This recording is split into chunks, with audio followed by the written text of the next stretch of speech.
আল্লাহু আকবার বল।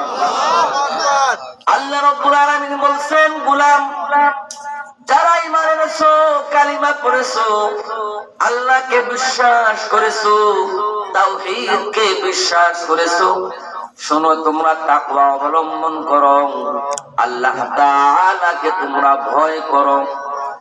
আর তোমরা খবরদার মুসলমান না হইয়া মরো না, মুসলমান না হইয়া মরবা না। সব জায়গায় আল্লাহ বললেন মুসলমান হও, আবার আল্লাহ তাআলা বলছেন আসলিম। আসলিম বলে ইব্রাহিম আলাইহিস সালামকে সম্বোধন করে বলছেন, পয়গম্বর আপনি ইসলাম গ্রহণ করুন। সাথে সাথে পয়গম্বর আলাইহিস সালাতু ওয়াস সালাম বললেন, আমি ইসলাম গ্রহণ করলাম, আত্মসমর্পণ করলাম। এইজন্য প্রত্যেকটা মুমিন মুসলমান, যদি মুসলমান আমরা দাবি করি, ইব্রাহিমের সাথে সাথে তার সন্তান হিসেবে তোমার প্রতি আমার দাবি, গোলাম আল্লাহর নবীর উম্মত হিসেবে এই মুহূর্তে আল্লাহর সমস্ত বিধি বিধানের উপর তুমি তোমার আপাদমস্তক সারেন্ডার করে নাও। আল্লাহ বলছেন আসলিম, আবার বলছেন খবরদার মুসলমান না হইয়া মরবা না। যদি মরো তাহলে কি আছে? এটা কি আল্লাহ, এটা তাফসীরে পাওয়া যাবে। আল্লাহ বলছেন খবরদার আল্লাহকে ভয় করো, ইয়া আইয়ুহাল্লাযীনা আমানু তাকুল্লাহ হাক্কা তুকাতিহি ওয়া লা তামুতুন্না ইল্লা ওয়া আনতুম মুসলিমুন। হক আদায় করে আল্লাহকে ভয় করো, হাক্কা তুকাতিহি। আল্লাহকে ভয় করতে হবে কিভাবে? আল্লাহকে ভয়ের কোয়ালিটি আছে না? শুধু আল্লাহকে ভয়, আল্লাহকে ভয় বললেই হলো? আল্লাহর শান, আল্লাহর মান, তার শান শকত তুলে আল্লাহকে ভয় করতে হবে। এবং মুসলমান না হইয়া মরবা না, এটা কার ঘোষণা? তার মানে মুসলমান না হইয়া যদি মরি, তাহলে আমাদের কবরের জগৎ বন্ধু পারি না, বড় আযাবের জগৎ, বড় শান্তির জগৎ আমাদের জন্য অপেক্ষমান। এই জন্য প্রিয় দোস্তরা আমার, সূরাতুল আহজাবে আল্লাহ তাআলা বলেন, ইয়া আইয়ুহাল্লাযীনা আমানু তাকুল্লাহ ওয়া কুলু কাওলান সাদীদা يصلح لكم أعمالكم ويغفر لكم ذنوبكم ومن يطع الله ورسوله فقد فاز فوزا عظيما. الله أكبر. আল্লাহ রাব্বুল আলামিন বলেন, গোলাম যারা ঈমান এনেছো, কালিমা পড়েছো, তোমরা আল্লাহকে ভয় করো। এখানেও আল্লাহ আল্লাহকে ভয়ের কথা বললেন। 2 নম্বরে বলছেন খবরদার শোনো, তোমরা যখন কথা বলবা, তোমরা ভালো ভালো কথা বলো, তোমরা মন্দ কথা বলবা না, পচা কথা বলবা না। তোমরা যখনই কথা বলবা তো ভালো কথা বলো। কার কথা?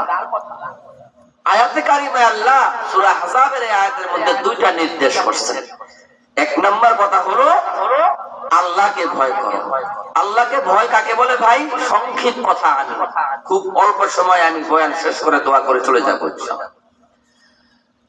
আল্লাহকে ভয় করার অর্থ হলো প্রত্যেকটি কাজের ক্ষেত্রে তাকওয়া, প্রত্যেকটি কর্মের ক্ষেত্রে তুমি আল্লাহকে ভয় করবা।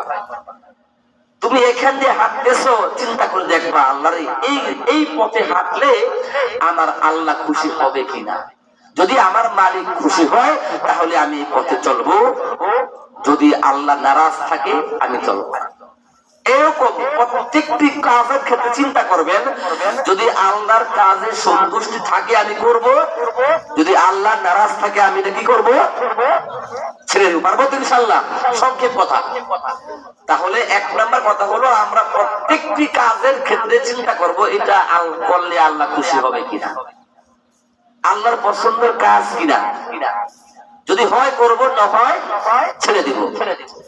2 নম্বরে আল্লাহ বলছেন যখন তোমরা কথা বলবা, এই কথা বললে ভালো কথা বলবা, মন্দ কথা।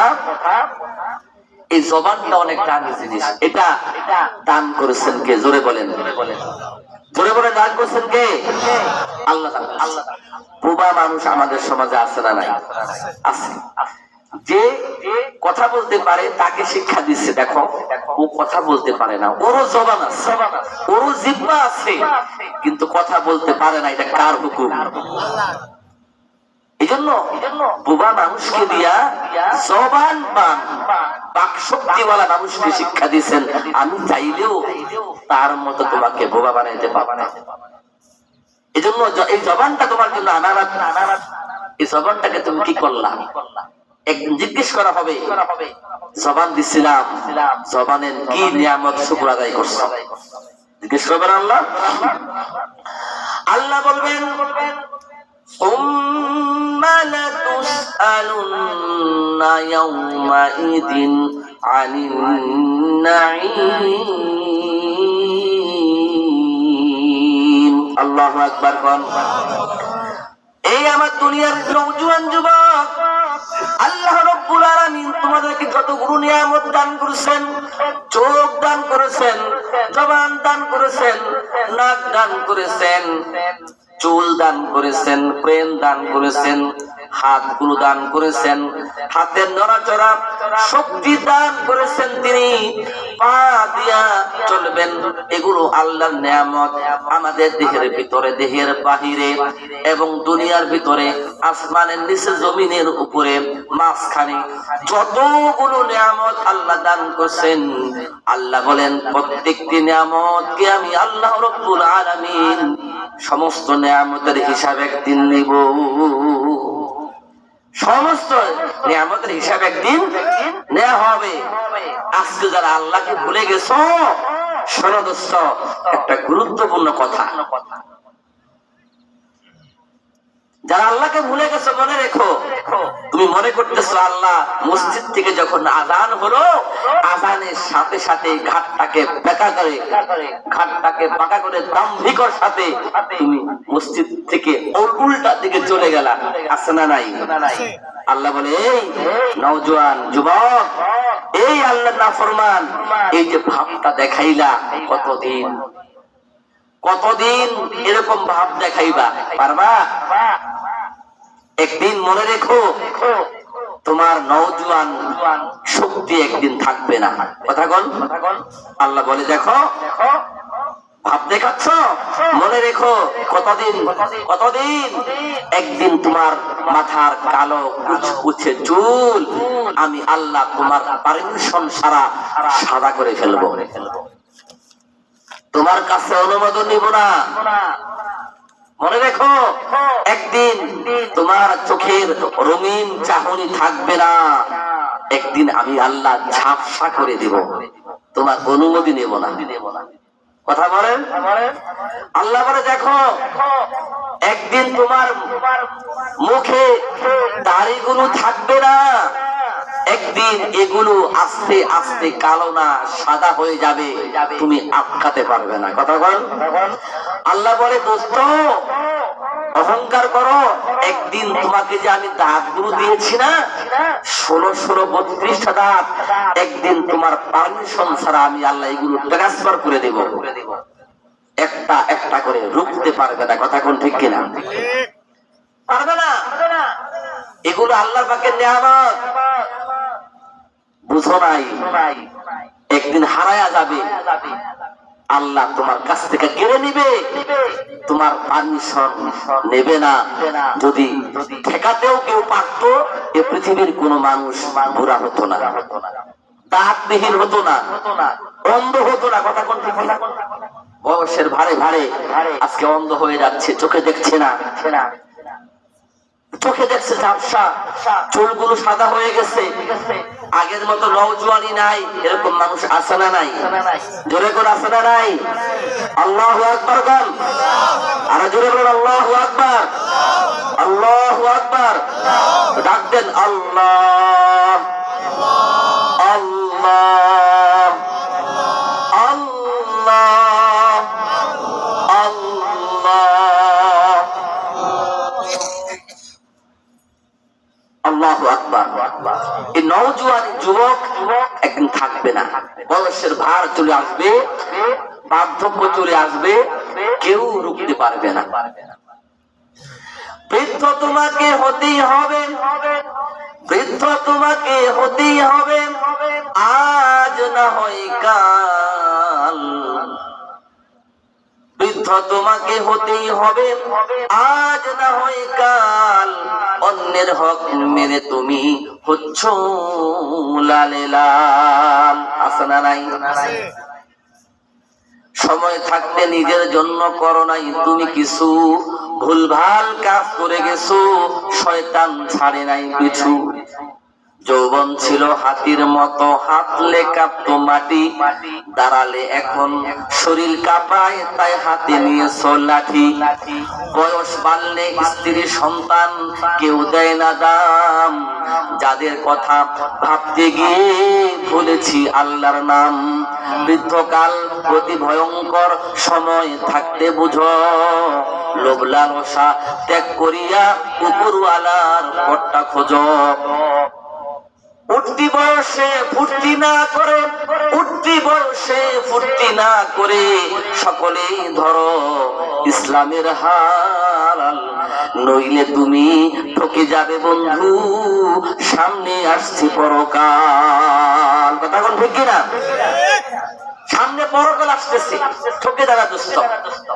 এজন্য আসুন আমরা সবাই মিলে একটা পবিত্র জীবন গ্রহণ করি। আমাদের একজন আকাবির হাসান বসরি রাহমাতুল্লাহি আলাইহি, তিনি এমন একটা পবিত্র জীবন গঠন করেছিলেন, সব সময় ওযু অবস্থায় থাকতেন, ওযুবিহীন কখন থাকতেন না। আল্লাহু আকবার। আরেকটু জোরে করেন আল্লাহু আকবার, আরেকটু জোরে বলেন আল্লাহু আকবার। হাসান বসরি রাহমাতুল্লাহি আলাইহি তিনি তার মুরিদগণদেরকে নিয়ে হাঁটতেছেন, চলতেছেন, চলতে চলতে দাজলা নদীর একদম কিনারায় চলে গেছে। হঠাৎ দেখা গেল হাসান বসরি রাহমাতুল্লাহি আলাইহির ওযু ছুটে গেছে, ওযু নষ্ট হয়ে গেছে। সাথে সাথেই তিনি ওযুর বিকল্প কি? তায়াম্মুম। ওযুর বিকল্প তিনি তায়াম্মুম করলেন। তার সকল মুরিদরা বলল, উস্তাদ আর 20 থেকে 30টা কদম ফেললেই আপনি দাজলা নদী সামনে পাবেন। বলেন না উস্তাদ, 20-30 কদম সামনে বাড়াইলি তো ওযু করন যায়, দাজলা নদী একটু পরেই ওযু করে নেন, আপনি এখন তায়াম্মুম কেন করলেন? হাসান বসরি রাহমাতুল্লাহি আলাইহি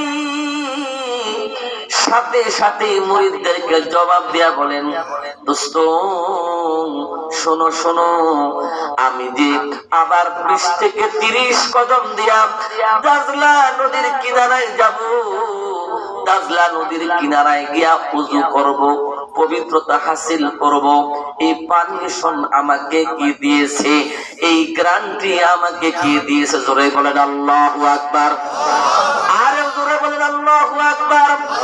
এই জন্য হাসান বসরি রাহমাতুল্লাহি আলাইহি বলেন, আরে দোস্ত, আরে আলী রাদিয়াল্লাহু তাআলা আনহু বলছেন, মৃত্যুর ব্যাপারে নিশ্চিত থাকো, মৃত্যুর ব্যাপারে আশা করো না। আলী বলেন, আমি ডান দিকে সালাম ফিরাইলাম, বাম দিকে সালাম ফিরাইতে পারবো কিনা এই আশাটুকু নাই। আল্লাহু আকবার কোন। হাসান বসরি বলেন, আমার এই যে ওযু নষ্ট হয়ে গেল, আবার ওযু করব আমি 20 কদম সামনে বাড়াইয়া দাজলা নদীর কিনারায়, এতটুকু আশা আমি কেমনে করব? আল্লাহ না করুক আমি হাসান বসরি সারা জীবন পবিত্রতা অবস্থায় থাকলাম, হাদিস পড়লাম, কোরআন পড়লাম, নেক আমল করলাম, এখন আমার ওযু নষ্ট হয়ে গেল। এখন 20 কদম গিয়া আবার আমি দাজলা নদীর দরজায় গিয়া আমি পবিত্রতা অর্জন করব, ওযু বানাইব। কিন্তু এই 10-20 কদম সামনে গিয়া দাজলা নদীর আগে যদি আমার নাপাক অবস্থায় মৃত্যু হয়ে যায়, আল্লাহর কসম হাসান বসরির সারা জিন্দেগির আমল বরবাদ হয়ে যাবে। সারা জিন্দেগি ওর জীবনের সমস্ত ইবাদত কোন সেজদা আল্লাহর দরবারে কবুল হবে না, বরং সারা জীবন যা করলো বরং নাপাক অবস্থায় আল্লাহর সান্নিধ্যে ধরা খাইল। ঠিক না ভাই? এতটুকু আসে নাই। আমি বুঝাইতে চাই, একটা পবিত্র জীবন আপনি ধরেন। আমাদের একজন আকাবির অনেক বড় আলেম, তার নাম হলো সুফিয়ান সাউরি। সুফিয়ান সাউরি রাহমাতুল্লাহি আলাইহি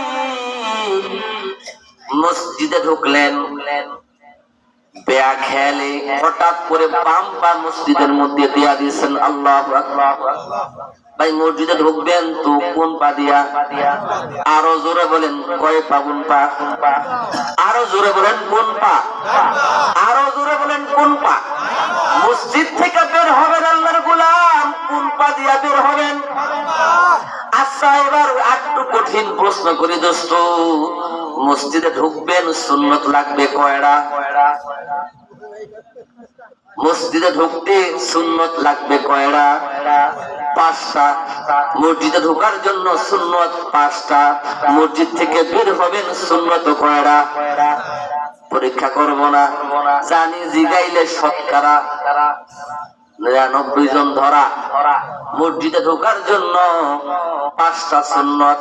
এটা মাদ্রাসার ছাত্র ওলামায়ে কেরাম, অত্যন্ত বুজুর্গ জ্ঞানীওয়ালা দিনদার ছাড়া কেউ জানে না। কথা এই জন্য আমাদের দেশে নামাজের সংখ্যা আছে দোস্ত, নামাজ আছে, কিন্তু নামাজ পড়লে পরিবর্তন হয় না।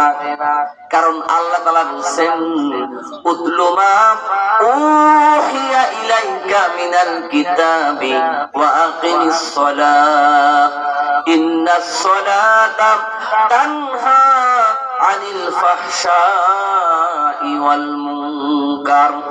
আল্লাহ কোরআনে বলেন যে নামাজ পড়বি, নামাজ তাকে সমস্ত পাপ কাজ, অশ্লীল কাজ, 2 রকমের অন্যায় পাপ, সমস্ত পাপের কথা বলা হয়েছে। সমস্ত পাপ কাজ থেকে হেফাজত করবে কে? সমস্ত পাপ কাজ থেকে বাঁচাইবে কে?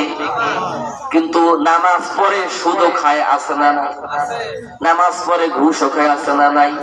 নামাজ পড়ে বিড়ি সিগারেট খায়, আছে না নাই? নামাজ পড়ে গাঁজা খায়, আছে না নাই? নামাজ পড়ে চুগলখড়ি করে অপবাদ দেয়, আছে না নাই? নামাজ পড়ে অপরের আই কাইটটা কাইটটা পাতলা বানায়া অন্যের জমির মধ্যে ঢুইকা গেছে, আছে না নাই? তাহলে কি হইলো? আল্লাহ মিথ্যা কথা কইছে, নাউজুবিল্লাহ। এমন হয়ে গেল না ভাই? একটা জিনিস ভালো করে করেন, একটা নামাজ ভালো করে শিখেন, ওই একটা জিনিস আপনাকে আগায় নিয়ে যাবে। এত কিছু করতে হবে না, একটা নামাজকে ঠিক করেন, এই মাদ্রাসায় আসেন, অন্তত কোরআনটা ধরেন, অন্তত 4টা সূরা মুখস্থ করেন শুদ্ধ কইরা। ভাই রে, নিয়ে কবরে দিয়ে খাই। যে ব্যক্তি সবার শেষে মারা যাবে, সেও অন্তত 30,000 বছর কবরে ঘুমায় থাকবে। কয় হাজার বছর? আখিরাতের 50,000 বছরে, আমগো দুনিয়ার হিসাবে 50,000 বছরে, আখিরাতের একদিন,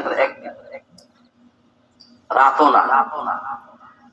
আমাদের দুনিয়ার হিসাবের 50,000 বছরে, আখিরাতের কয়দিন? ভাই এটা কি মিথ্যা কথা? একটু ভাবছেন? এটা আমার নতুন কথা না, পুরান কথা। কখনো কি কল্পনায় নিছেন কেমনে দাঁড়ায় থাকবো, কেমনে সেদিন কথা বলবো? আমাদের উলঙ্গ থাকবো আমরা, কাপড় থাকবে না। এই ওয়াজ শুইনা ফাতেমা নবীজির কলিজার টুকরা বলছে, মুখ থাকছে। আব্বা কি বলছেন? কি বলছেন আব্বা? কারণ এই নারী তো লজ্জাশীল।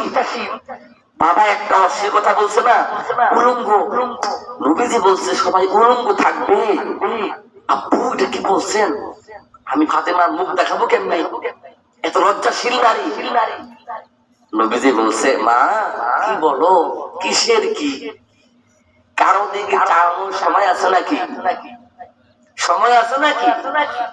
আপনি যদি আজকে 7 দিন ডায়রিয়া হয়, 7 দিন ডায়রিয়া, এরপর যদি কয় সুন্দরী একটা আনছি, এটা তুমি এলা বিয়া করো, আপনি বিয়া করবেন? আমার দম যায় কি এর বিয়া? সকাল থেকে বিকাল পর্যন্ত গাড়ে যান না, আপনি দেখেন না? আমার যদি আমসা হয়ে যায়, ডায়রিয়া হয়, কিসের বিয়া? 3 দিন যদি ডিম গইয়া ফারায় পড়ে যান না, কিসের যৌবন? কই হারায় যা দোস্ত? বোঝা যায়? বোঝা যায় জানি? হাসরের ময়দানে তো কত ডিগ্রি সেলসিয়াস জ্বর তপ্ত থাকবে আল্লাহ জানে। পৃথিবীর কোন থার্মোমিটার বুঝতে পারবে? জমিনটা তামার হয়ে যাবে, মানুষ ছটফট করে লাফাবে। কিয়ামতের বর্ণনা অনেক, পরকালীন কথা অনেক। কোরআনে কিয়ামতের কথা, পরকালীন কথা 10 পারার সমপরিমাণ। কয় পারা? একেবারে দুনিয়া কেন্দ্রিক 10 পারা, মাসলা মাসাল কেন্দ্রিক কিছু আছে, বাকি একেবারে পরকালীন কেন্দ্রিক 10 পারার মতো। কবর জগৎ, আখের জগৎ, কিয়ামতের ভয়াবহ অবস্থা। ভাই কথা হইল কত ডিগ্রি জ্বর উঠবে, কত ডিগ্রি কি হবে, আর কিয়ামত কই হবে বলেন তো? কিয়ামতটা কোন জায়গায় হবে কেউ বলতে পারেন? আপনার কি ধারণা? এই যে পাবনা, এটা এই এলাকার নাম কি? মহেশপুর। হ্যাঁ, কি নাম? মহেশপুর না? আপনারা কি মনে করছেন কিয়ামত হবে মনে হয় সেই টঙ্গীর ময়দানে? কিয়ামত মনে হয় আরাফার ময়দানে যা খারাইবেন। মহেশপুরের বাসী কিয়ামতের ময়দানে মহেশপুরে দাঁড়াবে। কথাটা শুনেন, কারণ আপনি কার জমিনের আইল কাটছেন, 1 জাররা পরিমাণ অপরের জমি নিছেন, হে লোক মইরা গেছে, হ্যাঁ হিসাবটা বুঝাই দিবেন না আপনি কিয়ামতের দিন? কই গিয়া বুঝাইবেন? উত্তরা গিয়া বুঝাইবেন? এই যে অনেকে বুঝে না, অনেকে মনে করে হাসরের ময়দান কই না, যে যেখানে মরছেন ওখান থেকে ঘুরতে ঘুরতে দাঁড়াই যাবেন, তবে জমিনটা থাকবে অন্যরকম হয়ে যাবে। জমিন আল্লাহ অন্য আইটেমে মারায়া ফেলবেন, দিবেন, সব ধূলিসাৎ হইয়া ভিন্ন রকম ধারণ করবে। কথা কোন ঠিক না? কারে আঘাত দিছ, কারে কি ব্যথা দিছ, সেদিন সেই পাওনা দাওনা তো এখান থেকে হবে। নবীজি বলছেন লাতু আদুন্নাল হুকুকা ইলা আহলিহা হাত্তা ইউকালা লিশাতিল জারহাই মিনাশ শাতিল কারনা। শোনো, কিয়ামতের দিন যেই গরুটা, যে পশুটার শিং ছিল, শিংবিহীন পশুরে যে কোথায় মারছে না, ওই দিন যেই পশুটার শিং ছিল না, আল্লাহ বলবে তোরে শিং দিয়া দিলাম, ওরে শিং বাদ দিয়া দিলাম, পরে তুই কিয়ামতের দিন একটা গোটা দিয়া সত্যি আদি। পশু যদি এমন হয়, মানুষ তুমি তাকে কতটুকু আঘাত দিচ্ছ, কয় টাকা মাইরা খেলছো, কতটুকু কি করছো, কিয়ামতের দিন আগে হিসাব, এরপরে জান্নাত জাহান্নামের ফায়সালা। আমগো দেশে মানুষ অনেকে টাকা খায় না, কিন্তু জমি জমা দেয় না, আছে না নাই? বড় ভাই জমি, ছোট ভাই কিংবা ছোট ভাই শিক্ষিত হয়েছে, তো এখন বড় ভাই লেখাপড়া করায় মানুষ কষ্ট, বাবাই ছিল না, এরকম আছে না নাই? এরকম থাকতে পারে। বড় ভাই ছোট ভাই এখন শিক্ষিত হইয়া বিশাল বড় অফিসার, এখন সে বেশি বোঝে তো, বড় বাইরে ছোট গরিব পায়া, অসহায় পায়া, মূর্খ পায়া, ছাই দিয়া সব লইয়া গেছে, আছে না নাই? আবার এমনও আছে হক নষ্ট করে, বাবা তার কন্যাকে কি করে, পোলাগো সব দিয়া দেয়, কিন্তু মেয়েদেরকে দেয় না, সাধারণ একটু দেয়, কোন রকম দিয়া কি করে খুশি রাখে, যে যা তুমি একটু দিলাম না। আপনি দিতে পারবেন কিনা এটা আল্লাহ বলে নেই, আল্লাহ হিসাব করে দিচ্ছে। আপনার সম্পদের ছেলে কতটুকু পাবে, মেয়ে কতটুকু পাবে, হিসাব দিয়ে দিচ্ছেন কে? আল্লাহ ভাগ করে দিচ্ছে, আপনি ভাগ করার কে? আল্লাহর ভাগের বিপরীতে ছোট্ট একটা মাসালা হলো, এক ছেলে যে সম্পদ পাবে, কথার কথা, এক ছেলে আপনার জমির আছে 6 কাঠা। কয় কাঠা? 6 কাঠা। আপনার ছেলে আছে একটা, মেয়ে আছে একটা। কথার কথা, এই 6 কাঠা সম্পদের মধ্যে ছেলে পাবে 4 কাঠা, মেয়ে পাবে কয় কাঠা? ছেলে যা পাবে অর্ধেক পাবে কে? মেয়ে। শুধু তাই না, এই 2 কাঠা দিবেন, কই দিবেন? সেই উই যে বুরু খেতে যে পানির নিচে থাকে, হেঁটে দিবেন। মেয়ের পছন্দের মতো আপনার সম্পদের উত্তম জায়গাটা মেয়েকে দিতে হবে। সুবহানাল্লাহ। ইসলাম পাক করে দিয়েছে। এবং অনেক ছেলেরা বাবারা আছে, ছেলেকে স্বাবলম্বী করে, মেয়েদেরকে না। ছেলেরা গাড়ি কিনা দিচ্ছে, মেয়েদেরকে দেয়নি না। ছেলের পিছনে যদি আপনি 5 লাখ টাকা খরচ করেন, 2.5 লক্ষ টাকা মেয়ের জন্য ধুয়ে দিতে হবে, অর্ধেক ধুয়ে দিতে হবে। আমরা দেই না?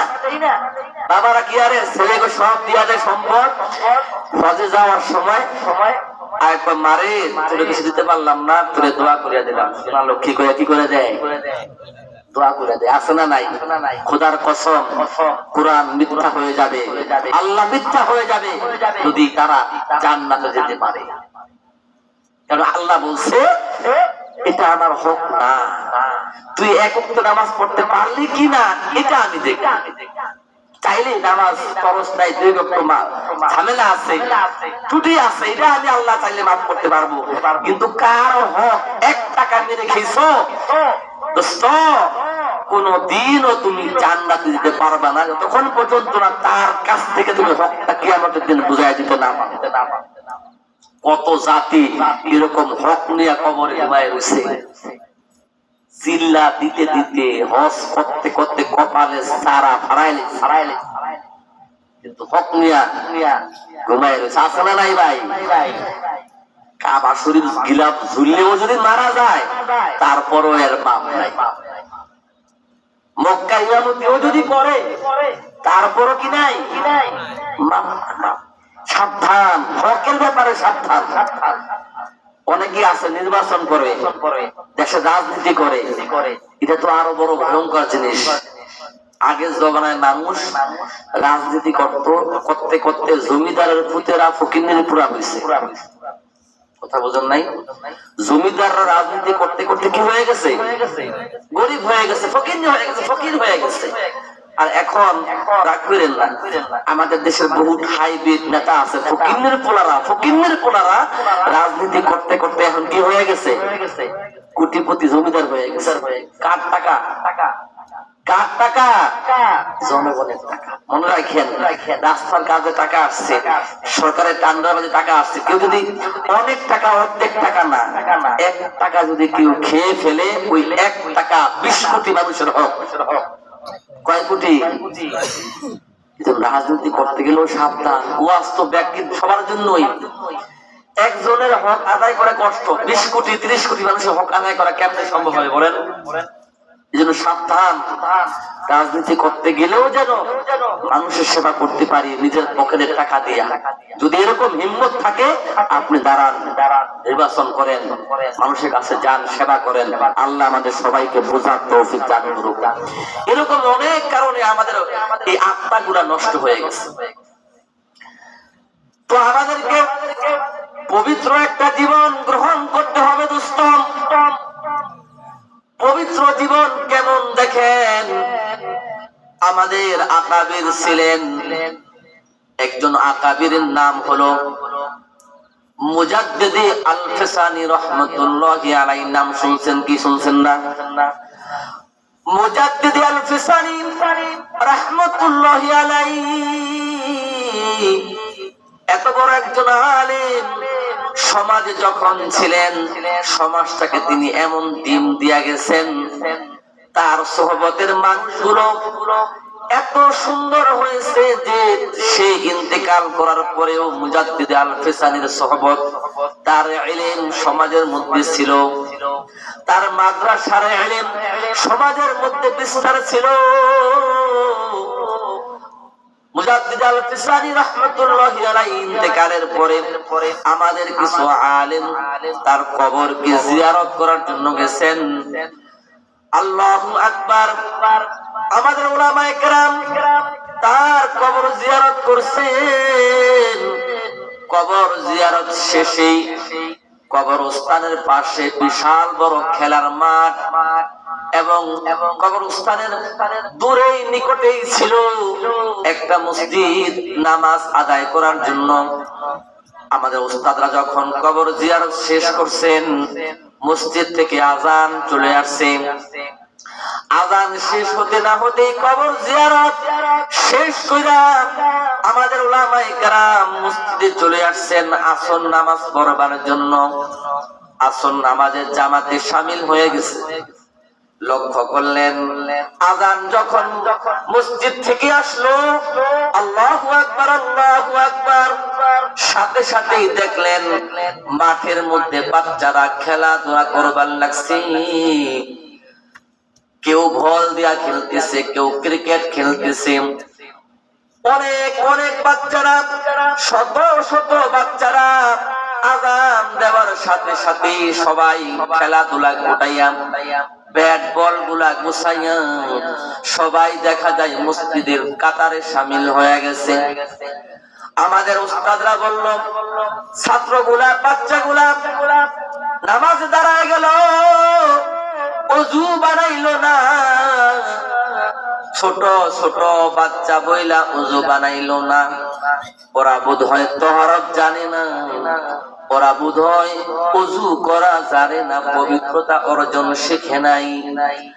তো নামাজ শেষ হয়ে গেছে। নামাজ শেষে এবার সমস্ত বাচ্চাদেরকে বসাইলেন। বাবারা আসো না একটু বসো, কথা বলি। তোমার নাম কি? আমার নাম আব্দুল্লাহ। তোমার নাম কি? আমার নাম আব্দুর রহমান। একে একে সবাইকে নাম ধরে জিজ্ঞেস করলেন, তোমরা কি করো? সমস্ত পরিচয় হয়ে গেল। আমাদের উস্তাদরা চাইলেন ওদের সাথে একটু ভালো কইরা আদব দেখাইয়া এরপরে আসল কথাটা বলবো।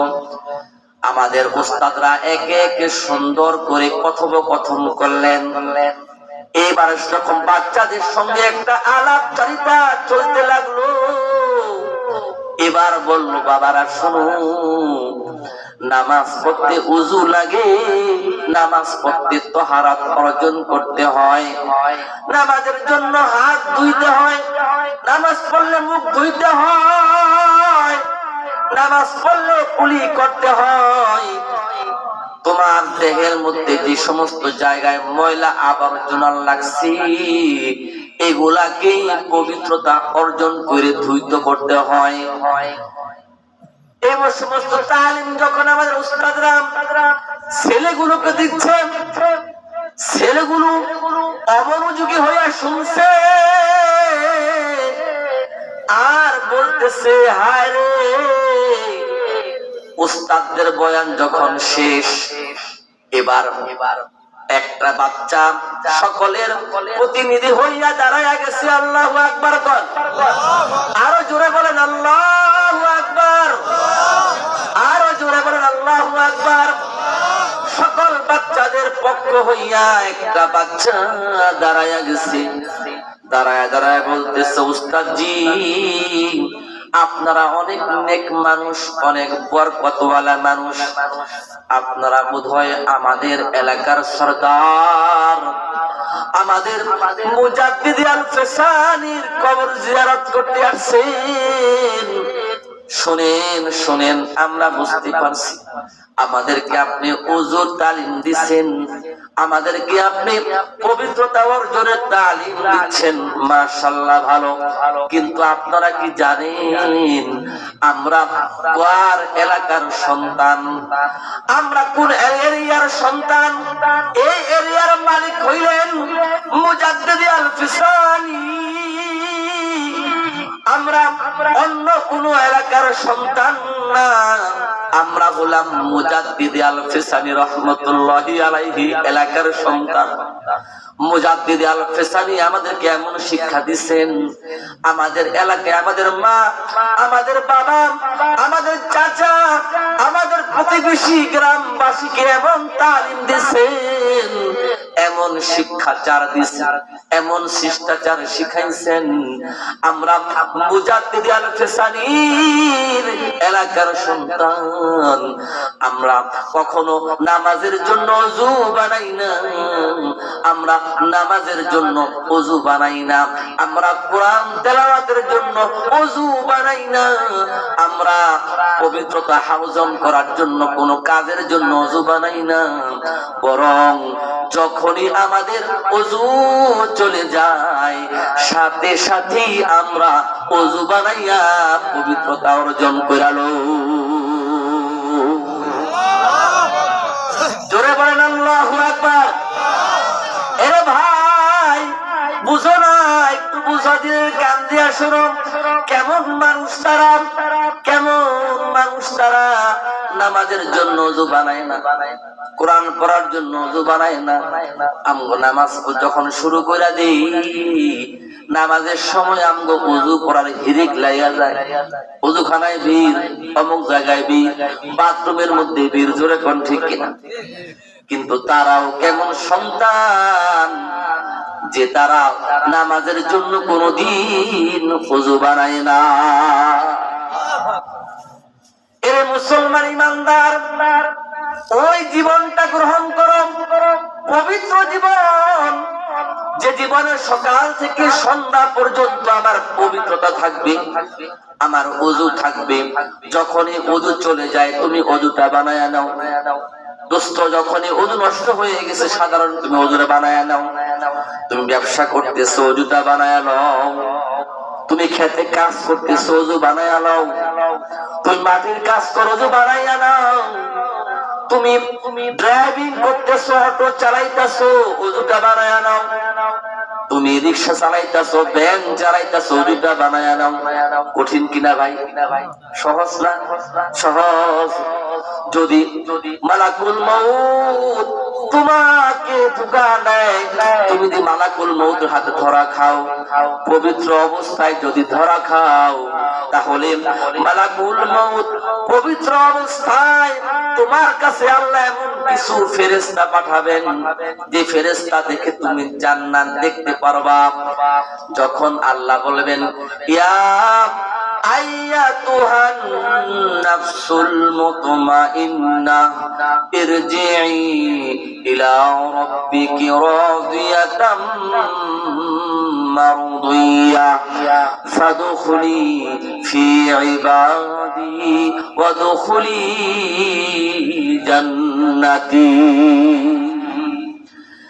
যদি তোমার অন্তরটা থাকে পবিত্র, তোমার বাহ্যিক পবিত্র এবং অভ্যন্তরিক পবিত্রতা যদি অর্জন হইয়া যায়,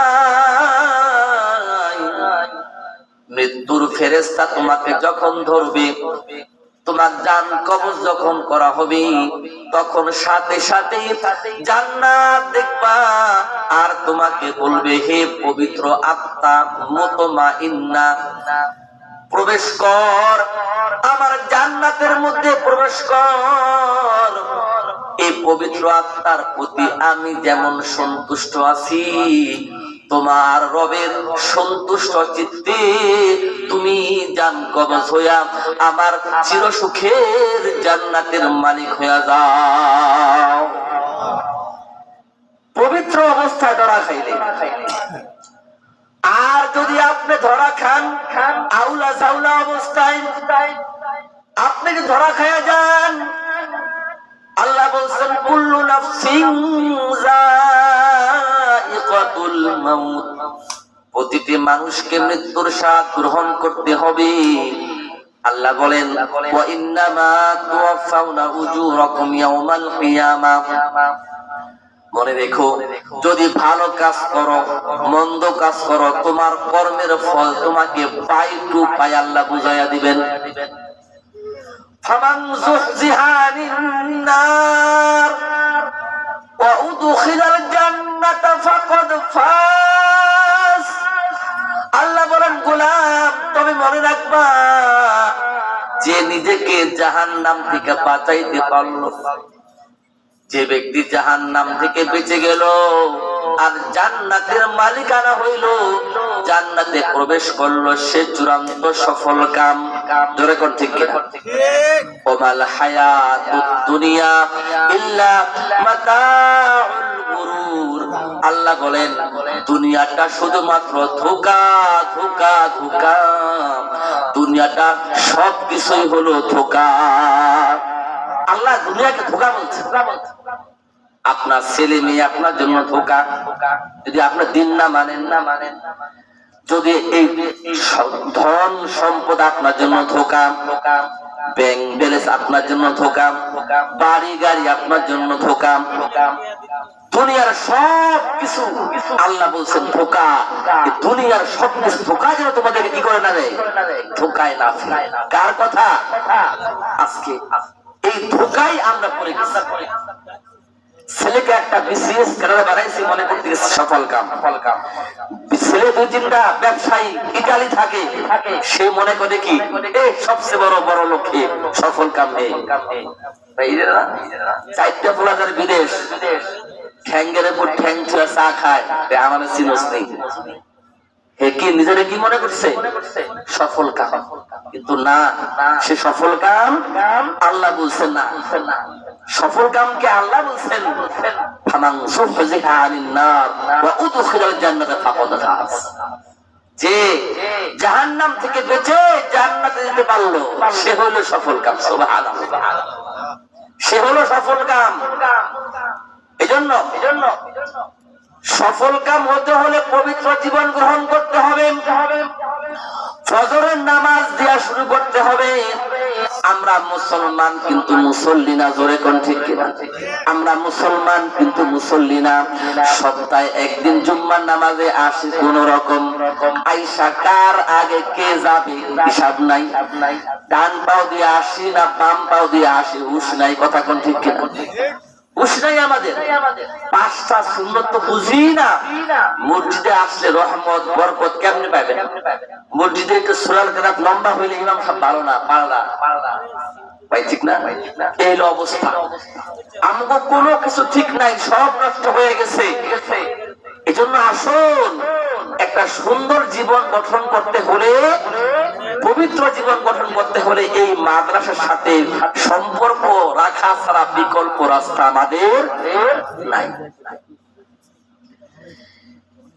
প্রিয় ভাইরা আমার, সত্যিকার অর্থে মুসলমান যদি হতে হয় তাহলে মিশতে হবে এই মাদ্রাসার সাথে, মিশতে হবে আহলে সুন্নাহ ওয়াল জামাতের সাথে, আলেম উলামার সাথে, যারা যাদের চিন্তা ফিকির নিয়ে গবেষণা কইরা আমাদেরকে এই পর্যন্ত নিয়ে আসছে। আল্লাহু আকবার বলেন, একটু জোরে বলেন আল্লাহু আকবার। কয়েকজন যে বাইরে গেছে, কই গেছে? ইস্তেঞ্জা করতে গেছে নাকি একবারে চলে গেছে? আসবে না? আবার আসবে না? আসবে কিছুই দেওয়ার সময় না, আসবে ইনশাআল্লাহ। দোয়া করি আল্লাহ সবাই নিয়ে আসো। আমি একটু পরে শেষ করে দিব। যাই হোক, দেখুন অবশ্যই এই মাদ্রাসার সাথে সুসম্পর্ক যদি রাখতে পারেন, একটা মেসেজ দেই, আপনি আপনার জীবনটাকে পবিত্র করতে পারবেন খুব তাড়াতাড়ি। এর থেকে দূরে থাকবেন না। যত নিজেকে দূরে রাখবেন, মনে রাখবেন, ততই আপনি বিপদে পড়বেন। আপনি এখন যদি কিছু নাও জানেন, আমি সব শেষে এই মেসেজটা দিয়ে যাব। দেখেন, আমাদের একজন আকাবির ছিলেন ওসমান হারুনি রহমতুল্লাহি আলাইহি। এত বড় বুজুর্গ, উনি একদিন সফর করতেছে, দেখে যে এক জায়গায় কিছু মানুষ অগ্নি পূজা করতেছে। কি পূজা? অগ্নি পূজা করতেছে। তো অগ্নি পূজা দেখা তিনি ভয় পাইছে। বললেন, কিরে অগ্নি পূজা করস কেন? কইটা মাহবুদ, তোমার মাহবুদ এইটা? আচ্ছা, তোমার যেহেতু মাহবুদ, তাহলে তুমি মাহবুদের ভিতরে হাত দাও দেখি। এখন অগ্নি পূজারে কি করে না, হাত দিলে কি হবে? পড়ে যাবে। আচ্ছা ঠিক আছে। আমাদের আকাবে উসমান হারুনি বললেন, হে ভাই অগ্নি পূজারক, তুমি কেন মাখলুকের গোলামি করবার লাগছো? তুমি কি জানো এইটা তো মাখলুক, আগুন তো কোনো মাবুদ না, বরং মাবুদ হইল আল্লাহ, আর আগুন হইল কি মাখলুক। তো আল্লাহকে বাদ দিয়া মাখলুককে মাবুদ বানাইছো কেন রে ভাই, কেন? তাহলে আসো, তোমার মাবুদের ক্ষমতা বেশি না আমার ক্ষমতা বেশি? দেখো, আমি তো তোমার মাবুদের পূজা করি না, দেখি তোমার মাবুদ আমার কি ক্ষতি করতে পারে। ওসমান হারুনি দুজনের সাথে কথোপকথন কইরা চ্যালেঞ্জ কইরা আল্লাহর কাছে দোয়া করছে, রব্বুল আলামিন, ওগো মাওলা, আমি তো জানি তুমি একমাত্র আল্লাহ, এই আগুনকে তুমি সৃষ্টি করছো মাওলা, তো আমি এখন আগুনের ভিতরে যাইব, এই আগুনকে তুমি আমার জন্য তার শক্তি ক্ষমতা নষ্ট করে দিবা, কারণ তুমি ইব্রাহিমের জন্য যেভাবে আগুনকে ফুল বাগান বানায়া দিছো, আমার জন্য তুমি এই আগুনকে ফুল বাগান বানায়া দিবা, কারণ আমি যেভাবে তুমি ইব্রাহিমের জন্য আগুনকে তুমি ফুল বাগান বানায়া দিছো, আমি তো সাধারণ কেউ না, তোমার আখিরি জবানের পয়গম্বর মুহাম্মাদুর রাসূলুল্লাহ সাল্লাল্লাহু আলাইহি ওয়াসাল্লামের একজন সন্তান আমি, আমার জন্য তুমি আগুনকে ফুল বাগান বানায়া দাও। ওসমান হারুনি আল্লাহর কাছে দোয়া কইরাম, এবার জিকির করতে করতে আল্লাহু আকবার, আল্লাহু আকবার, লা ইলাহা ইল্লাল্লাহ, লা ইলাহা ইল্লাল্লাহ জিকির করতে করতে তাসবিহ হাতে নিয়া ওসমান হারুনি আগুনের ভিতর ঢুইকা পড়ছে, আগুনের ভিতর ঢুইকা নামাজ পড়া আবার সুন্দর করে জিকির করতে করতে বাইরে আইসা পড়ছি। এবার বলছে, দেখো অগ্নি পূজারক, এটা মাখলুক, আমার মাখলুক কিছু করতে পারে না, কোনো ক্ষতি করার ক্ষমতা নাই, উপকার করার ক্ষমতা নাই। এই কারবার যখন দেখছে অগ্নি পূজারক আর বুঝতে বাকি হয় নাই, ভাইয়া বুঝতে পেরেছি এটা আসলেই আগুন মাবুদ না মাখলুক।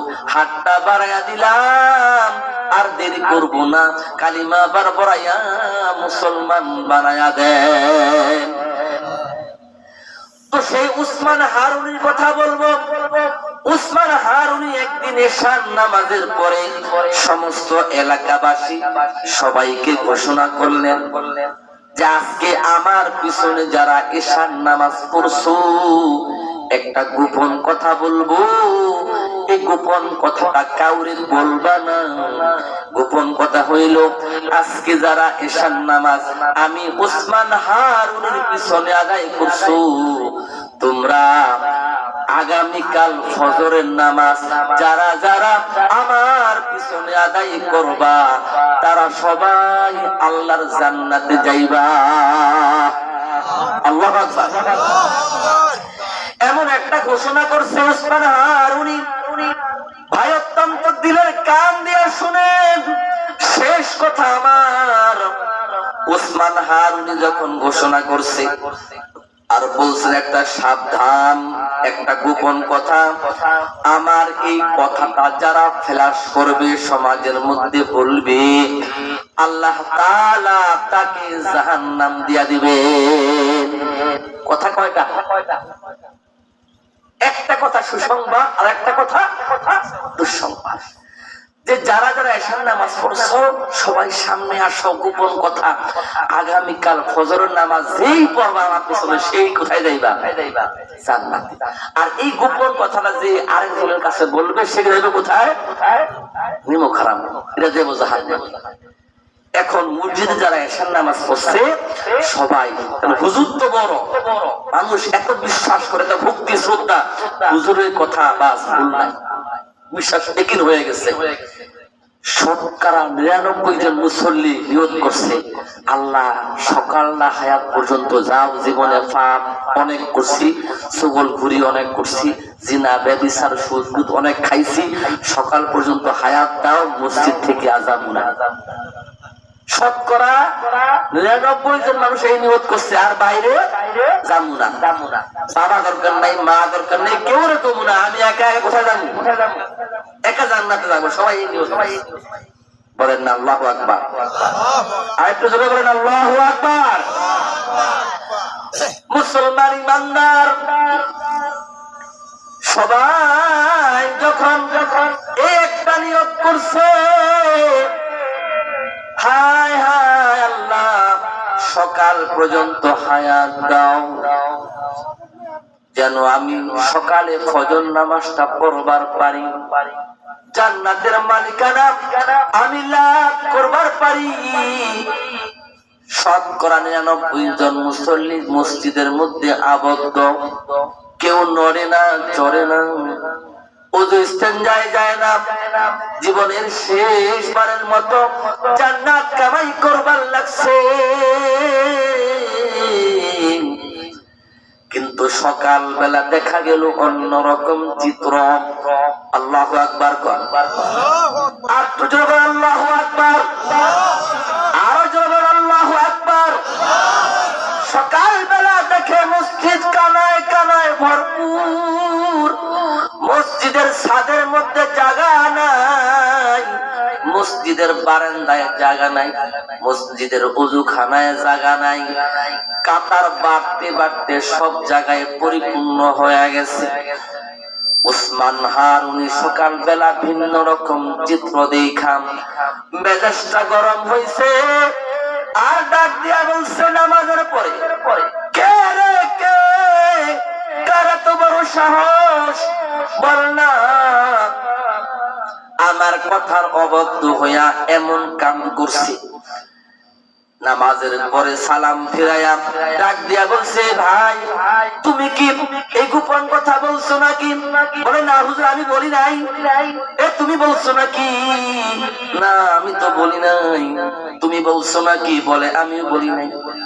সামনের কাতারের পিছনের কাতারে সমস্ত মুসল্লিদেরকে যারা এশার নামাজ পড়ছে সবাই ডাইকা ডাইকা জিগাইছে, সবাই কইছে আল্লাহর কসম, আল্লাহর কসম বলি নাই। উসমান হারুনি বলেন আল্লাহু আকবার, এত বড় সাহস কার, আমার কথার অবাধ্য হইয়া দাওয়াত দিয়া দিয়া আজকে মসজিদ পরিপূর্ণ করছি। কে আমার কথা মানলো আর কে আমার কথা অবাধ্য হইল দেখবার যাই। দেখে একজন চুপ করে মসজিদের কোনায় বসে রয়েছে, ডাক দিয়া বলে এই উঠাও উঠাও, এই তুমি কি বলছো?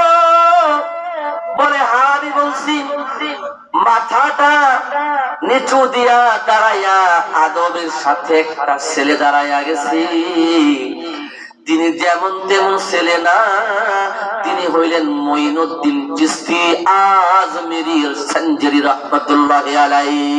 আল্লাহু আকবার। মঈনুদ্দিন চিশতি সঞ্জরি আজমিরি দাঁড়াইয়া গেছে, মাথাটা কাঁপতে কাঁপতে আদবের সাথে উঠাইয়া মঈনুদ্দিন চিশতি উসমান হারুনি উস্তাদের কাছে হাঁটি হাঁটি পা পা করে চলে আসছে। আর উস্তাদে বলছে, এরে মঈনুদ্দিন, রাতের বেলা আমি বলেছিলাম খবরদার আজকে কিন্তু এই গোপন কথাটা কাউরে ফ্লাশ করবা না, বলছিলাম নি? বলে হ্যাঁ। আর এশার নামাজ আমার পিছনে পড়েছো, আগামী ফজরের নামাজ যারা পড়বা জান্নাতে দেবা, এটাও তো বলছিলাম। বলে হ্যাঁ। যারা যারা এই কথাটা গোপন কথা বলে দিবা জাহান্নামে যাইবা, এটাও তো বলছিলাম। হ্যাঁ। তাহলে কেন আমার একটা কথা মানলা, একটা কথা মানলা না, গোপন কথা সমাজের মধ্যে বইলা দিলাম? তোমার কি জাহান্নামে যাওয়ার ভয় নাই? বলে উস্তাদ আছে আছে, জাহান্নামে যাওয়ার ভয় আছে, তবে আমি চিন্তা করলাম উস্তাদজি, আমি চিন্তা করলাম আমি যদি জান্নাতে যাই আমার ভাই জাহান্নামে যাবে, আমি যদি জান্নাতে যাই আমার চাচা জাহান্নামে যাবে, আমি যদি জান্নাতে যাই আমার খালা জাহান্নামে যাবে, আমার প্রতিবেশী জাহান্নামে যাবে। তো আমি চিন্তা করলাম আমি একা আল্লাহর জান্নাতে যাই লাভ নাই, আমার সব আত্মীয় স্বজন যদি জাহান্নামের বাসিন্দা হয়ে যায়। আল্লাহু আকবার।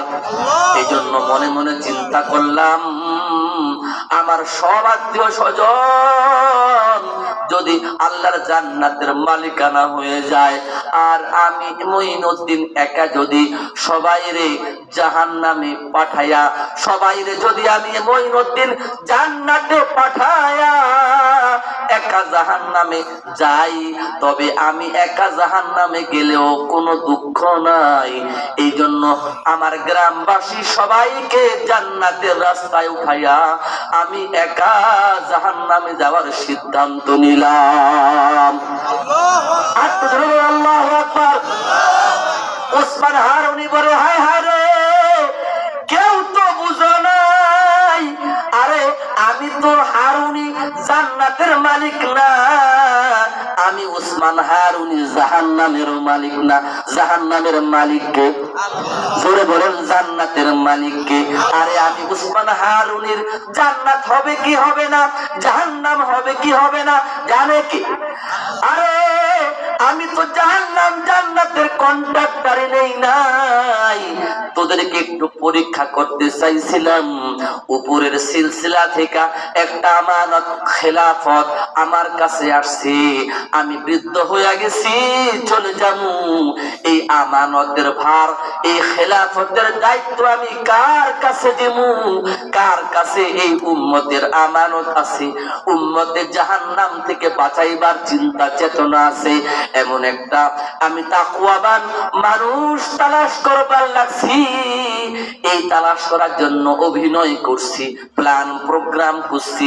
আজকে আমি সারা এলাকার মধ্যে কাউরে পাই নাই, তবে একজনকে পাইছি, তার নাম মঈনুদ্দিন চিশতি। আয় মঈনুদ্দিন বাবা, আর দুঃখে থাকিস না। মঈনুদ্দিনকে বুকে নিয়া ওই আমানতের দায়িত্ব খেলাফত আমি তোকে দিয়া দিলাম। উম্মতের ফিকির কর, উম্মতকে জাহান্নামে বাঁচাইবার জন্য চেষ্টা কর। আল্লাহু আকবার কর। দোস্ত, আলোচনা শেষ। এই মাদ্রাসা আপনাদের জন্য আমানত। মঈনুদ্দিন চিশতির এই আমানত, আমাদের আকাবিদের আমানত হলো আপনি এই মাদ্রাসায় আসবেন, বসবেন, সময় দিবেন, একটা সুসম্পর্ক রাখবেন। পারবেন তো ইনশাআল্লাহ? প্রত্যেকটা আপনারা এখানে মাদ্রাসা যারা স্টাফ আছেন, আমি শেষ কথা বলি, এখানে শুধুমাত্র বাচ্চারা কোরআন শিখবে না, আমিও শিখবো কোরআন। মাদ্রাসা উস্তাদকে বলবো, আমরা যারা ইয়াং আছি, যুবক আছি, বয়স বৃদ্ধ আছি, সমস্যা নাই, মাদ্রাসার থেকে এমন একজন উস্তাদ থাকবে আমাদের সময় উস্তাদদের সময়। আমি আসবো আসরের পরে, আমি আসবো জোহরের পরে, আমি আসবো বিকেলে, আমি আসবো এশারের পরে, মাগরিবের পরে। উন্মুক্ত শিক্ষা যেন চালু করা হয়। আমি আজকে এই দোয়া করার জন্য কি বললাম? পারবেন তো ইনশাআল্লাহ? ভাই, কোরআন তো বাচ্চাদের জন্য শিখা ফরজ না। আমি মুরব্বী মানুষ, আপনার জন্য তো কোরআন শিখা ফরজ। তো আপনি চেষ্টা করতে দোষ কি? চেষ্টা করতে তো দোষ নাই। আপনি ভর্তি হন, 4টা সূরা আগে পড়ছেন, আলিফ বে বে উত্তর মতো মিলে জিলাইয়া আপনি চেষ্টা করেন। দাঁত বেঁচাতে কি হয়েছে, সপ্তাহে 1 ঘন্টা দেন, 2 মিনিট সময় দেন, তারপর এখানে নাম লেখাইয়া ভর্তি হয়ে ছাত্র হয়ে যান। ছাত্র মানুষ শুধু ভুল করলে কোনো সমস্যা আছে? ড্রাইভার শিখতেছে, ও যদি অ্যাক্সিডেন্ট কইরাও ফেলে, ওর মাইকটা কি পাক্কা ড্রাইভারের মতো হয়? এই কথা বুঝুন আমার। যে ড্রাইভার অ্যাক্সিডেন্ট করছে রাস্তায়, ওরে মাইকটা কেমন দেব? আর যে সবাই শিখতেছে, এ যদি অ্যাক্সিডেন্ট করে, ওর শাস্তি কেমন নেবে কোন? এই জন্য আল্লাহর কসম করে বলি দোস্ত, আমি অনেক কথা বলার ছিল, কিন্তু সময় আমি পাবো না। এই জন্য এলাকার বুড়া দুরা, নারী পুরুষ সেক্টর ভাগ কইরা মহিলাদেরকে মহিলা শিক্ষক দিয়া যখন আপনার ওয়াইফের সময় তখনই মাদ্রাসায় ম্যাডাম সময় দিবে। আপনি সপ্তাহে 1 ঘন্টা, আধা ঘন্টা, 10 মিনিট আপনার ব্যবসা করেন, 5 মিনিট শিখে যান, একটা সাবাত করে শিখেন আলিফ আলিফ আলিফ বা জানগান। তারপর আপনি এখানের কি ছাত্র, যদি এই অবস্থায় মারা যান, যদি নিয়ত রাখেন যে আমি এখানে ভর্তি হইলাম, আমার তাহাত নাই, আলিফ আমি যাই বলতেছেন, আপনি নিয়ত যদি রাখছেন কি আমি হাফেজ হবো, হাফেজ হইতে পারেন না, একটা শব্দ পড়ছেন না আলহামদু আলহামদু, এটা করতে করতে আপনি মরে গেছেন গা, কবরের মধ্যে আপনি মরার সাথে সাথে একজন হাফিজে কোরআন কারি আল্লাহ দিয়ে দিব। সুবহানাল্লাহ। হাসরের ময়দানে খাড়াইবেন কেমনে জানেন? একজন পাক্কা কারি হাফেজ বানায় আল্লাহ হাসরের ময়দানে দাঁড় করাই দিব। সুবহানাল্লাহ। আর কি চান? আর কি চান? নিজের সন্তান নাতি পুতি যারা আছে, আপনি স্কুলে কলেজে কোনো সমস্যা নেই, যা পড়ান আগে ওরে মানুষ বানান। ওযুতে কয় ফরজ, ওযুতে কয় সুন্নত, কয় জায়গায় ইস্তেঞ্জা করা নিষেধ, কয় জিনিস দিয়া ইস্তেঞ্জা করা নিষেধ, কয় দিকে ফিরিয়া ইস্তেঞ্জা করা নিষেধ, আছে না নাই? নামাজ ভঙ্গের কারণ কয়টি, আছে না নাই? নামাজের ভিতরে বাহিরে কয় ফরজ, তায়াম্মুমে কয় ফরজ।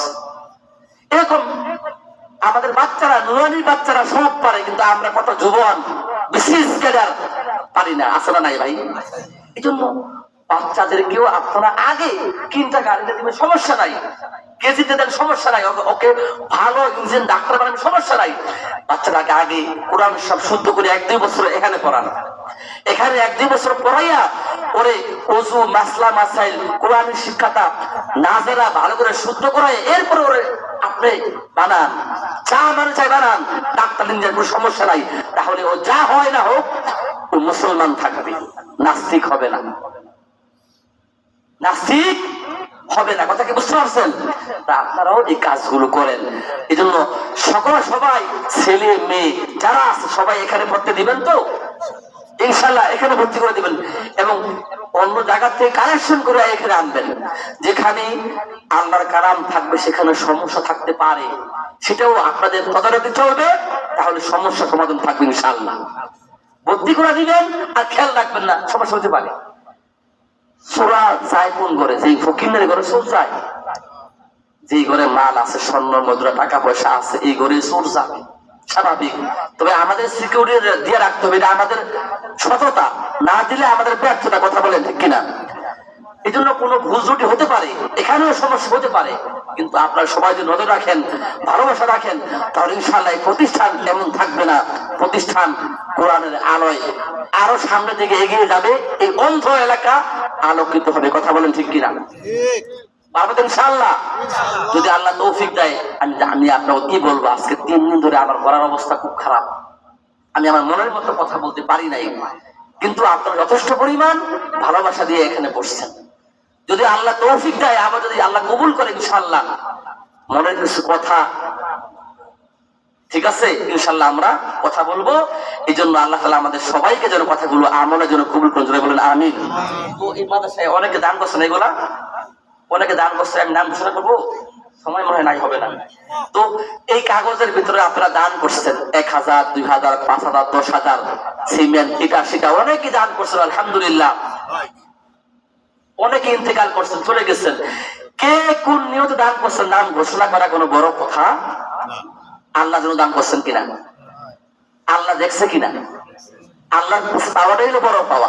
আল্লাহ আমাদেরকে দিতে ভুল করবেন কিনা, এটা হলো বড় কথা। তো আল্লাহ যেন সকলের দান সহি নিয়তে আল্লাহর জন্য কবুল করুন, জোরে বলেন আমিন। এলাকাবাসীর জন্য সবাই ইন্তজামে করে, এই মাদ্রাসার পক্ষ থেকে গোটা এলাকাবাসীর জন্য আমরা দোয়া করি। আলহামদুলিল্লাহি রাব্বিল আলামিন ওয়াল আকিবাতু লিল মুত্তাকিন ওয়াস সালাতু ওয়াস সালামু আলা সাইয়্যিদিল আমবিয়াই ওয়াল মুরসালিন। রব্বানা যালামনা আনফুসানা ওয়া ইন লাম তাগফির লানা ওয়া তারহামনা লানাকুনান্না মিনাল খাসিরিন। يا حي يا قيوم برحمتك نستغيث يا رب العالمين يا أول الأولين يا آخر الآخرين ইয়া রাহিমাল মাসাকিন ইয়া যাল কুওয়াতিল মাতিন ইয়া আরহামার রাহিমিন। রব্বুল আলামিন, একেবারে মাযুর মানুষ আমি, মুসাফির, অসুস্থ অবস্থায় ভাঙা কণ্ঠ নিয়ে আল্লাহ কিছু কথা তোমারই তৌফিকে বলতে পেরেছি মাওলা। আল্লাহ প্রত্যেকটি কথা ইখলাসের সাথে সর্বপ্রথম আমাকে আমল করার জন্য তৌফিক দান করেন। আল্লাহ আমাদের সবাইকে আমলের জন্য তৌফিক দান করেন। রব্বুল আলামিন, মুসাফিরের কাছে আল্লাহ এলাকাবাসী, গ্রামবাসী যে সামিয়ানার নিচে জান্নাতের টুকরা বাগানে আমরা পুরুষ সকল বয়সের নওজোয়ান যুবকরা, পুরুষরা একত্রিত হয়েছি। পর্দার অন্তরালে আল্লাহ মা বোন উপস্থিত রয়েছে। আল্লাহ দোয়ায় যারা শামিল হয়েছে গো মাওলা, আপনি দয়া মায়া করে আপনি আমাদের সবার হাতগুলো আপনি কবুল করেন। রব্বুল আলামিন, জিন্দেগীর সমস্ত নেক আমলগুলো আপনি কবুল করে লন। রব্বুল আলামিন, সারা জিন্দেগীর সমস্ত নেক আমলের ভিতরে ভুল ত্রুটি আপনি ক্ষমা করে দেন। ইয়া রব্বুল আলামিন, মাওলা গো, সারা জিন্দেগীর যত অন্যায় অপরাধ করেছি আল্লাহ, সমস্ত অন্যায় অপরাধের জন্য, গুনার জন্য আপনার কাছে নির্জনে আজকে জান্নাতের বাগানে কোরআনের মেহমান হইয়া ক্ষমা চাইতেছি গো রব্বুল আলামিন। আয় আল্লাহ, তুমি ছাড়া কেউ নাই। গভীর রজনীতে তোমার দরজার সামনে দাঁড়ায় রয়েছে ভিক্ষুকের মতো। আল্লাহ, দয়া মায়া করে জিন্দেগীর গুনাহগুলো আপনি মাফ করে দেন। আল্লাহ, এই মহিষপুর দারুল উলুম আফাজউদ্দিন মাদ্রাসা ও এতিমখানার আল্লাহ এবং কবরস্থানের উন্নয়ন প্রকল্পে আল্লাহ যে আয়োজন চলছে, রব্বুল আলামিন, এই মাদ্রাসা কবরস্থানকে আপনি কবুল করে লন। আল্লাহ, এই মাদ্রাসা কবরস্থান যারা এই পর্যন্ত জায়গা জমি দিয়া, অর্থ গড়ি দিয়া, পরামর্শ দিয়া, গায়ে শ্রম দিয়ে, বুদ্ধি মেধা দিয়ে যারা যে প্রকার সহযোগিতার হাত বাড়াইছে গো আল্লাহ, সকল প্রকার দান সহযোগিতা গুলো আপনি মেহেরবানি করে কবুল করে লন। আজকের এই মাহফিলেও যারা আল্লাহ ছোট থেকে ছোট, বড় থেকে বড়, সাধ্য অনুযায়ী যারা দানে শরীক হয়েছে, হাত বাড়াইছে, আল্লাহ সকলের দান গুলো আপনি কবুল করেন। আপনার দিকে আপনার গোলামরা যেভাবে ভালোবাসার নজরে আসছে আল্লাহ, আপনি ও বান্দাদের প্রতি মায়া মমতার নজরে তাকান। আল্লাহ, অনেকে দান করে নাই, দান করার নিয়ত ছিল গো মাওলা। আল্লাহ, ওই গোলামগুলোকে কবুল করেন, তাদের দিলগুলোকে কবুল করেন। মাদ্রাসা এবং কবরস্থানের জন্য আল্লাহ ওই গোলামগুলোকে আল্লাহ আমানতের সাথে ওই দানগুলা যেন মাহফিলের পরেও পৌঁছে যায় আল্লাহ আপনি মেহেরবানি করে কবুল করেন। আল্লাহ, সকলের দানগুলো কবুল করেন। রিজকের মধ্যে আপনি বরকত দান করেন, হালাল রিজিক উপার্জন করার জন্য তৌফিক দান করেন। আল্লাহ, যে মাদ্রাসার জন্য আজকে মাহফিল হলো মাওলা, এই মাদ্রাসাকে আর এতিমখানাকে আপনি মেহেরবানি করে কবুল করেন। আল্লাহ, এই মাদ্রাসা গড়ার জন্য আমাদের ছাত্রগুলো দেওয়া দরকার, সন্তানগুলো দেওয়া দরকার। এটা আমাদের অত্র এলাকার জন্য একটা হক। আল্লাহ, আমরা যেন হক আদায় করতে পারি, আমাদের সকল সন্তানদেরকে এখানে ভর্তি করাই, দিন শিখাইতে পারি, তদারকি করতে পারি, ভালো মন্দ দেখভাল করতে পারি, সব সময় পরামর্শ দিতে পারি, সেই তৌফিক আমাদের জন্য কবুল করেন রব্বুল আলামিন। আমরা সবাই যেন মাওলা কোরআন শেখার জন্য এখানে ছাত্র হতে পারি। আল্লাহ, আমাদের সকল বয়সের জন্য যেন এখানে কোরআন শিক্ষা উন্মুক্ত হয়, দ্বীনি শিক্ষা মাসলা মাসাইল শেখার জন্য ব্যবস্থা হয়। এই ব্যবস্থাপনা আমাদের এলাকাবাসীর জন্য আপনি ব্যবস্থাপনা করে দেন। আল্লাহ, এই মহল্লাবাসীকে আপনি কবুল করে নেন। যত মুরব্বিয়ানি কেরাম এই এলাকা থেকে আল্লাহ ইন্তেকাল করেছেন, সকল মুরগানি কেরাম, নারী পুরুষ, সকল বয়সের সকল মানুষকে আপনি মেহেরবানি করে ক্ষমা করে দেন। যারা আমরা উপস্থিত হয়েছি আল্লাহ, আমাদের সবাইকে আপনি কবুল করে নেন রব্বুল আলামিন। যারা অসুস্থ, শেফার দৌলত দান করেন। যারা মুসিবত থেকে আমাদের সবাইকে মুক্ত দান করেন। সালামতের জিন্দেগি আপনি আমাদের সবার জন্য কবুল করেন। আল্লাহ, আপনার গোলামিয়তের জন্য সবাইকে কবুল করেন। 5 ওয়াক্ত নামাজের জন্য আমাদের সবাইকে কবুল করেন। হালাল রিজিকের উপর আমাদের সবাইকে আপনি কবুল করেন রব্বুল আলামিন। রব্বুল আলামিন এই মাদ্রাসাকে আপনি মেহেরবানি করে কবুল করেন। আল্লাহ মাদ্রাসাকে যারা সব সময় শ্রম দিয়েছে আল্লাহ সবাইকে আপনি কবুল করেন। এই মাহফিলকে আপনি কবুল করেন। যারা মাহফিলের জন্য দিন রাত শ্রম দিয়ে আল্লাহ এই পর্যন্ত নিয়ে আসছে সকলের সহযোগিতা দানগুলো আল্লাহ শ্রমগুলো আপনি মেহেরবানি করে কবুল করে নেন। তাদেরকে আল্লাহ মাদ্রাসার নবীর ঘরের খাদেম হিসেবে কবুল করে নেন। রোজ হাসরের ময়দানে এই খেদমতের উসিলায় আল্লাহ নবীর শাফাআত আমাদের সবার জন্য আপনি কবুল করে নেন। আয় রব্বুল আলামিন দাড়ি পাকনা মানুষগুলো হাত তুলছে। রব্বুল আলামিন আমি মুসাফির ও গুনাহগার হাত তুলছি। আল্লাহ আমার অভাব কি আপনি জানেন, আমাদের কি প্রয়োজন আপনি জানেন। রব্বুল আলামিন আমাদের সকলের প্রয়োজনগুলোকে আপনি কবুল করে নেন। রব্বুল আলামিন সকলের দানগুলোকে আপনি কবুল করে নেন। রব্বুল আলামিন এই মাদ্রাসা কবরস্থানকে আপনি মেহেরবানি করে কবুল করে নেন। আল্লাহ খাস করে মাওলা আমাদের বলা না বলা সমস্ত জরুরতগুলো আপনি কবুল করে নেন। রব্বুল আলামিন এই এলাকাতে যেন আল্লাহ দ্বীনের আওয়াজ আল্লাহ কোরআনের আলোয় আলোকিত হয়। আল্লাহ আপনি সবাইকে আপনি কবুল করে নেন। রব্বুল আলামিন একদিন আমরা চলে যাব কবরের খাটিয়া, মসজিদের খাটিয়া আমাদের জন্য অপেক্ষমান। রব্বুল আলামিন যেন ওই দিন ঈমান নিয়া কবরে ঘুমাইতে পারি আল্লাহ সেই তৌফিক দান করেন। রব্বির হামহুমা কামা রব্বায়ানি সগীরা। সুবহান রাব্বিকা রব্বিল ইজ্জাতি আম্মা ইয়াসিফুন ওয়া সালামুন আলাল মুরসালিন ওয়ালহামদুলিল্লাহি রাব্বিল আলামিন। আসসালামু আলাইকুম ওয়া রাহমাতুল্লাহি ওয়া বারাকাতুহু।